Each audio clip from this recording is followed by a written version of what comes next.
국민 여러분께서도 주거 환경과 그다음에 주택 부족 문제로 많이 고통받으시고 계셔서 아까 말씀드린 것처럼 다시 한번 더불어민주당의 대통령 후보로서 사과 말씀을 드립니다. 재개발, 재건축과 관련된 재건축 활성화 6대 정책 말씀을 드리겠습니다. 먼저 우리 부동산 정책과 관련해서 우리 국민들께서 겪는 고통이 너무 크십니다. 부동산 정책은 두 가지 측면에서 접근해야 됩니다. 투기 수요와 같은 이제 초과 수요, 공포 수요를 억제할 필요가 있습니다. 수요가 정상화되는 것이 첫 번째일 테고, 두 번째는 공급이 정상화되어야 됩니다. 공급이 정상화되는 방법으로는 첫째가 투기용 또는 투자용으로 가지고 있는 비주거용 다주택을 해소하는 것입니다. 비주거용 다주택이 해소되기 위해서 우리가 정책적으로 다주택자에 대한 양도세 중과 조치를 하고 있습니다. 그런데 이게 이제 타임라인상 이게 선후가 약간 바뀌는 바람에 정책이 혼선이 좀 오고 있는 것 같습니다. 예를 들면 종부세가 먼저 부과되고 양도세 중과가 이루어졌다면 아마 체감에서 다주택을 가지고 있는 게 이제 보유 부담이 커진다. 그리고 양도세 부담이 커지기 전에 이걸 매각해서 다주택을 해소해야 되겠다라고 판단해야 되는데 순서가 조금 바뀌어서 양도세 중과가 먼저 시행되고 종부세가 부과되는 바람에 체감하지 못한 상태에서 좀 기다리고 있다가 막상 종부세가 부과돼서 보유 부담이 늘어나는 것을 체감하면서 이걸 다주택을 해소하려고 보니까 그때 이미 다주택 중과, 양도세 중과 제도가 시행되고 있어서 갇혀버린 측면이 있습니다.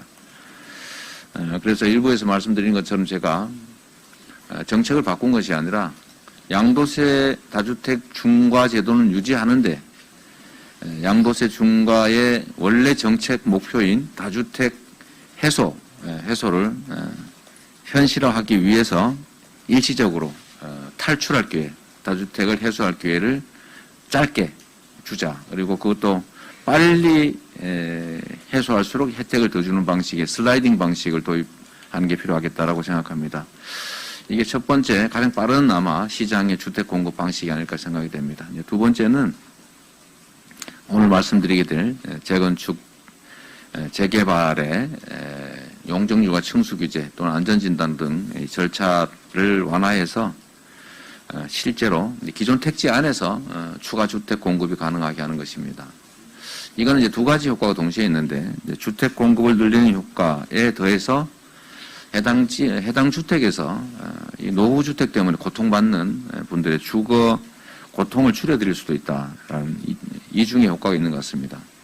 세 번째가 이제 신규 택지들을 공급하는 건데 그거는 다음 기회에 저희가 말씀드릴 기회가 있을 것 같습니다. 오늘 그래서 그 중에 주택 공급을 늘리는 두 번째 방식 중에서 재개발, 재건축을 활성화하는 6대 정책을 말씀드리도록 하겠습니다.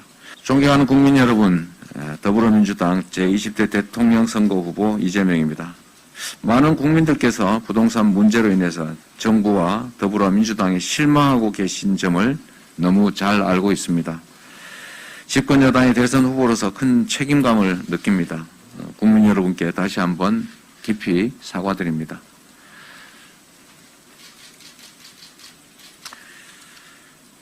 정치의 목적은 국민의 불편을 해소하고 더 나은 삶을 살 수 있도록 하는 것입니다. 목적과 수단이 뒤바뀌면 안 됩니다. 더 유연하고 실용적인 정책 집행이 필요합니다.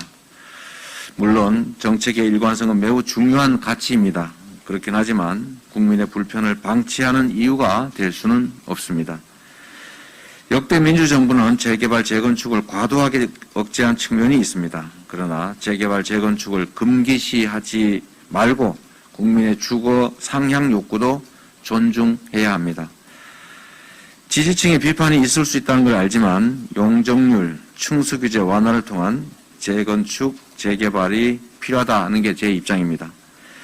재개발, 재건축은 도심 내 중요한 주택 공급 수단입니다. 그리고 동시에 도시 슬럼화를 막고 거주 주민들의 주거의 질을 높이는 필수적인 정책이기도 합니다.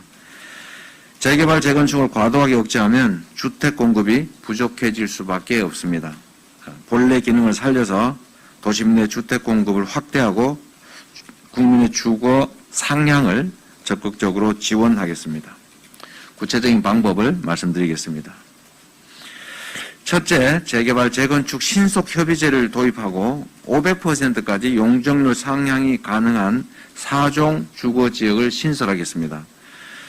정부, 지자체와 주민 간의 신속 개발에 협의가 되면 인허가 통합 심의를 적용해서 사업기간을 대폭 단축하겠습니다. 4종 주거지역 적용을 포함한 용적률 상향, 층수 제한, 그리고 공공기업 비율 등도 유연하게 조정하고 기반시설 설치에 필요한 비용도 지원하겠습니다. 과도한 개발 이익이 발생하는 사업구역은 적절히 공공환수를 해서 지역사회의 환원이 될 수 있도록 하겠습니다. 아마 가장 좋은 방법은 청년주택과 같은 공공주택 공급이 되겠습니다. 두 번째 방안입니다. 재건축의 안전진단 기준을 합리적으로 개선하겠습니다. 공동주택 노후화에 따른 주거환경 악화를 방치하지 않겠습니다. 고주민 삶의 질 향상의 관점에서 재건축 안전진단 심사가 이루어질 수 있도록 구조 안전성 비중 하향과 같은 제도 개편을 단행하겠습니다. 세 번째, 공공재개발을 활성화하겠습니다. 공공재개발을 할 경우에는 종상향 등 추가 인센티브를 부여하고 임대주택 기부 체납 등 공공기업 비율을 사업구역에 따라 탄력적으로 조정하도록 하겠습니다. 네 번째, 고도제한지역, 일종 일반 주거지역에 맞춤형 지원 대책을 마련하겠습니다. 이들 지역에는 도시기반시설, 생활형 SOC 투자를 적극적으로 확대하겠습니다. 주택정비가 시급한 지역은 공공전기비 사업을 통한 저층 고밀도 개발 같은 다양한 방안을 검토해서 추진하겠습니다. 다섯 번째, 재정착이 어려운 원주민을 위한 특별대책을 마련하겠습니다. 원주민 재정착 지원 비용을 공공기여에 포함시키겠습니다. 분담금이 부족한 분들에게는 기본주택을 공급하고 상가 소유자, 또 상가 세입자, 다가구 주택 소유자 등이 생계수단을 잃지 않도록 그에 해당하는 정당한 보상을 시행하겠습니다. 여섯 번째, 재건축 수준으로 노후 공동주택의 리모델링이 가능하도록 뒷받침하겠습니다. 리모델링 특별법을 제정해서 세대수 증가와 수직 증축을 지원하겠습니다. 인허가 절차, 안전진단과 안전성 검토 기준을 정비해서 사업기간을 단축하겠습니다.